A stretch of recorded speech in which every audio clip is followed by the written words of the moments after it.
So hello everyone, मेरा नाम है आशुतोष और आप सभी का स्वागत है break your comfort zone mini course series के छठे और सबसे आखिरी पार्ट में। आप सब यहाँ तक आए हैं, इसके लिए आप सबको बहुत बहुत बधाई। और मुझे पूरी उम्मीद है कि आप इस कोर्स को कंप्लीट करने के बाद अपना कंफर्ट जोन बहुत अच्छे तरीके से ब्रेक कर पाएंगे। आज इस पार्ट में हम जानने वाले हैं कि हम अपने कंफर्ट जोन को ब्रेक करने के लिए कैसे एक स्ट्रेटेजी बनाएं, एक ब्लूप्रिंट बनाएं, और उसके लिए हमें ये 3 स्टेप्स फॉलो करने होंगे। वो स्टेप्स कौन से हैं?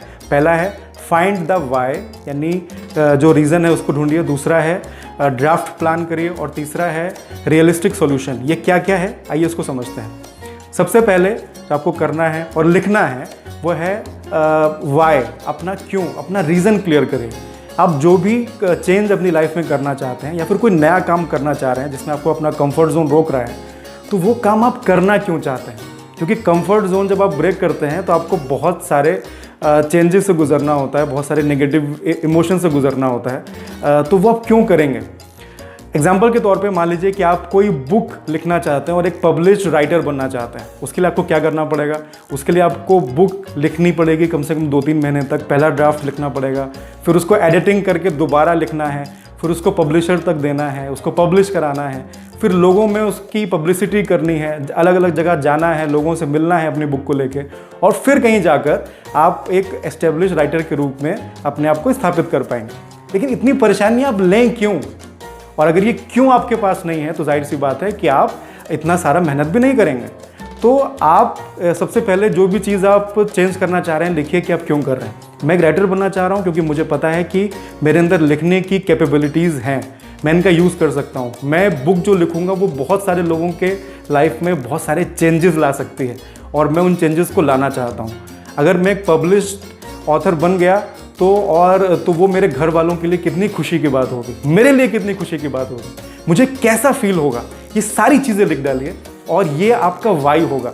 जब भी आप कंफर्ट जोन तोड़ने में आपको थोड़ी कमज़ोरी या वीकनेस महसूस होगा, डर लगेगा, तो ये सारे रीजंस एक बार देखिएगा कि आप अपना कंफर्ट जोन क्यों ब्रेक करना चाहते हैं, और आप फिर से एम्पावर फील करना शुरू कर देंगे। दूसरा स्टेप जो आपको लेना है अपनी इस स्ट्रेटजी में वो है कि थोड़ी सी ड्राफ्ट प्लानिंग करिए। अभी ड्राफ्ट प्लानिंग क्या होती है समझाता हूँ। जब भी आप कोई नई चीज़ करना चाहते हैं या अपना कंफर्ट जोन तोड़ना चाहते हैं तो होता क्या है, आपको लगता है कि बहुत सारी चीज़ें हैं जो आपको पता नहीं है, बहुत सारी चीज़ें आपको आती नहीं हैं, और दिमाग में सब दही हो जाता है, दिमाग का दही हो जाता है। उसके लिए क्या करना है, जो भी चीज़ आप करने की सोच रहे हैं उसका छोटा सा प्लान कर लीजिए। वो प्लान कोई ज़रूरी नहीं है कि फाइनल हो। मान लीजिए कि आप लोगों के सामने बोलना चाहते हैं, एक पब्लिक स्पीकर बनना चाहते हैं, और आपके दिमाग में आ रहा है कि मुझे तो लोगों के सामने बोलना नहीं आता, मुझे स्टेज प्रेजेंटेशन नहीं आता है, और बहुत सारी चीज़ें मुझे नहीं आती हैं। कोई बात नहीं, आप लिखिए कि मैं कैसे प्रैक्टिस कर सकता हूँ, कौन कौन से लोग हैं जो पब्लिक स्पीकिंग में हैं जिनको मैं फॉलो कर सकता हूँ, ऐसा कौन सा व्यक्ति है जिसके पास मेरी रीच है, जिससे मैं मिल सकता हूँ और उससे बात कर सकता हूँ, कौन कौन सी बुक्स हैं या कौन कौन से वीडियो हैं या कौन सा कोर्स है जिसको मैं बाय कर सकता हूँ और उसके बाद में उनसे चीज़ें सीख सकता हूँ। मैं अपना पहला जो अटैम्प्ट है वो कहाँ दे सकता हूँ, क्या किसी स्कूल में, उस स्कूल में जाने के लिए मुझे किससे बात करनी चाहिए। ये सारी चीज़ें जब आप लिख लोगे ना तो आपको लगने लगेगा कि आप जो सोच रहे हैं वो पॉसिबल है, क्योंकि अभी तक क्या है, आप सिर्फ दिमाग में सोच रहे थे और कोई भी प्लान आपके पास नहीं था। जब आप ड्राफ्ट प्लानिंग कर लेते हैं तो आपको लगने लगता है कि जो चेंज आप करना चाहते हैं वो पॉसिबल है, क्योंकि उसके बहुत सारे रास्ते हैं जो अभी तक आपको शायद दिखाई भी नहीं दे रहे थे। ड्राफ्ट प्लानिंग में ये बिल्कुल ज़रूरी नहीं है कि आप हर चीज़ को प्लान कर लो, लेकिन हल्की सी प्लानिंग और हल्की सी लर्निंग अगर आप कर लेते हैं तो वो आपके कंफर्ट जोन को ब्रेक करने की जर्नी में आपको बहुत एम्पावर फील करा सकती है। अब आते हैं तीसरे स्टेप पे, उसको मैं कहता हूँ रियलिस्टिक सॉल्यूशंस। आपने देखा होगा कि जब भी आप कोई भी चीज़ नई करना चाहते हैं जो कि काफ़ी बड़ी होती है, जो आपने अभी तक नहीं की हो, तो पहले दिमाग में क्या आता है, ढेर सारी नेगेटिविटी। अगर नहीं कर पाए तो क्या होगा, अगर फेल हो गए तो क्या होगा, अगर लोगों ने पसंद नहीं किया तो क्या होगा, अगर लोगों को पसंद नहीं आया तो लोग क्या कहेंगे। और ये सारी चीज़ों में हम उलझ के रह जाते हैं। ऐसा लगता है कि सामने कोहरा है और हमको बिल्कुल भी रास्ता दिखाई नहीं पड़ रहा। तो उसके लिए हमें क्या करना है, उसके लिए हमें रियलिस्टिक सॉल्यूशंस लिखने होंगे हर नेगेटिव चीज़ के बारे में।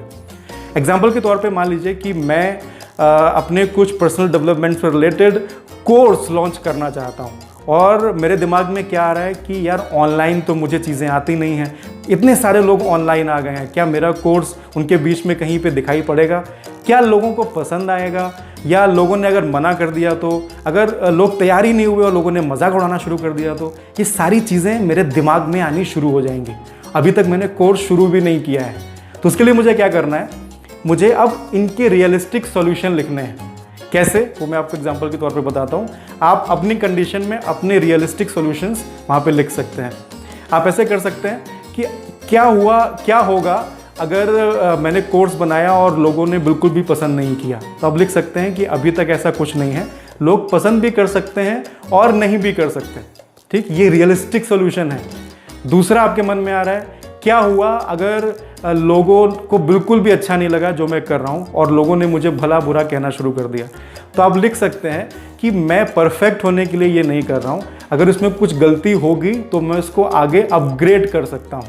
ठीक है, इस तरह की बहुत सारी चीज़ें हैं, लेकिन जो भी आप सोल्यूशन लिख रहे हैं वो देखिए सच्चाई है, वो रियलिस्टिक है।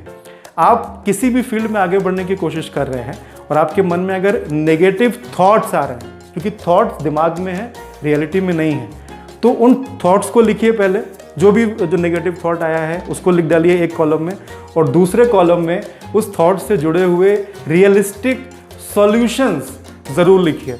मैं तो अभी किसी को भी नहीं जानता हूं जो मुझे बता सके कि ऑनलाइन प्लेटफॉर्म पे कोर्स कैसे बनाए जाते हैं और कैसे सेल आउट किए जाते हैं। आप रियलिस्टिक सोल्यूशन लिख सकते हैं कि मैं नेट पे सर्च कर सकता हूं, मैं अपने किसी दोस्त से बात कर सकता हूं जो कि सॉफ्टवेयर की फील्ड में है, या मैं यूट्यूब वीडियो पे ये देख सकता हूं, या मैं एक बार ट्राई कर सकता हूं और ट्राई करने के बाद जो गलतियां होंगी उससे मैं अपने आप को या अपने कोर्सेज को अपग्रेड कर पाऊंगा। ये आपका रियलिस्टिक सोल्यूशन हो गया। जब आप रियलिस्टिक सॉल्यूशंस लिख लेते हैं ना, तो आपको लगने लगता है कि जो आप करने जा रहे हैं उसके दिमाग में एकदम क्लैरिटी आपके माइंड में बन जाती है, और ये बहुत ज़रूरी है। तो अभी जो मैंने आपको 3 स्टेप बताए जो कि बहुत ही प्रैक्टिकल स्टेप हैं। पहला तो जो भी चीज़ आप चेंज करने जा रहे हैं या जिस भी कंफर्ट जोन को तोड़ने जा रहे हैं, उसमें देखिए आपका वाई क्या है, क्यों करना चाहते हैं। कोई भी कंफर्ट जोन आप तोड़ना क्यों चाहते हैं उसको लिखिए। दूसरा, ड्राफ्ट प्लान करिए। आप जो भी चीज़ करेंगे उसकी एक हल्की सी प्लानिंग कर लीजिए, कहाँ से सीखेंगे, किन लोगों से मिलेंगे, क्या स्टेप होंगे काम करने के। उससे आपके दिमाग में एक नक्शा बन जाएगा और आपको अपना जो एम है वो पॉसिबल नज़र आना शुरू हो जाएगा। कोई ज़रूरी नहीं है कि आप उस ड्राफ्ट प्लान को फाइनल कर दें, लेकिन अगर आप उसको प्लानिंग करते हैं तो आपका माइंड उसके लिए रेडी हो जाता है कि वो आगे बढ़े।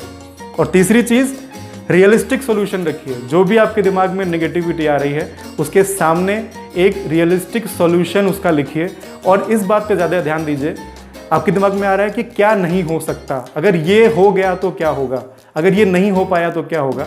उसके सामने आप ये लिखिए कि अगर ऐसा हो गया तो मेरी लाइफ कैसे चेंज होगी। तो ये रियलिस्टिक सॉल्यूशन जब आप लिखोगे और ये तीनों स्टेप्स को करोगे तो यकीन मानो आपके पास एक ब्लूप्रिंट होगा अपने कंफर्ट जोन को तोड़ने का, और जिस भी लक्ष्य की तरफ आप जा रहे हैं उसकी तरफ जाने का एक पूरा रास्ता आपके पास होगा। तो ये 3 चीज़ें आपको करनी है। आज का असाइनमेंट भी ये है कि ये तीनों चीज़ें लिख लीजिएगा। तो ये इस पूरे कोर्स का लास्ट वीडियो था। इसका एक छोटा सा क्विज़ भी आपको लिंक के रूप में मिल जाएगा। अगर ये YouTube पे होगा तो मैं YouTube पे अपलोड कर दूंगा, अदरवाइज़ अगर आप व्हाट्सएप ग्रुप पे हो तो वहाँ पर ही आ जाएगा। इस कोर्स को पूरा देखिए, जो असाइनमेंट्स मैंने दिए हैं उनको कंप्लीट करिए, इस क्विज़ को अटेम्प्ट करिए, उसके बाद आपको वो सर्टिफिकेट भी मिलेगा। मैं हूँ आशुतोष, आप देख रहे थे गुरुकुल, और आपने ब्रेक योर कंफर्ट जोन इस कोर्स को कंप्लीट किया, इसके लिए बहुत बहुत शुभकामनाएं। मेरी पूरी कोशिश रहेगी कि इसी तरीके से पर्सनल ग्रोथ से जुड़े हुए बहुत सारे टॉपिक्स मैं लाता रहूं, जिससे आप अपनी ज़िंदगी में बहुत आगे बढ़ पाएँ। और अगर आपके भी कुछ सुझाव हैं जो आप मुझे देना चाहते हैं तो वो आप मुझे कमेंट्स के रूप में बता सकते हैं कि किन किन नए नए टॉपिक्स पर आपको वीडियोज़ पसंद आएंगे, या फिर इस जो मैंने कोर्स बनाया है इसमें और क्या बेहतर हो सकता था, क्या आपको अच्छा लगा, क्या आपको अच्छा नहीं लगा। ये दोनों चीज़ें आप ज़रूर लिख सकते हैं। और अगर आप इसको YouTube पे देख रहे हैं तो प्लीज़, अगर आपको ये चैनल अच्छा लग रहा है तो इसको सब्सक्राइब करें, क्योंकि बहुत सारे इस तरह की वीडियोस हम डालेंगे इस पर। इसको आप शेयर कर सकते हैं, और अगर पसंद आए तो लाइक भी कर सकते हैं, ना पसंद आए तो अनलाइक भी कर सकते हैं। तो इस तरह के बहुत सारे वीडियोज़ को लेकर मैं आता रहूँगा। आपका बहुत बहुत धन्यवाद कि आपने इस कोर्स को अटेंड किया। नमस्कार।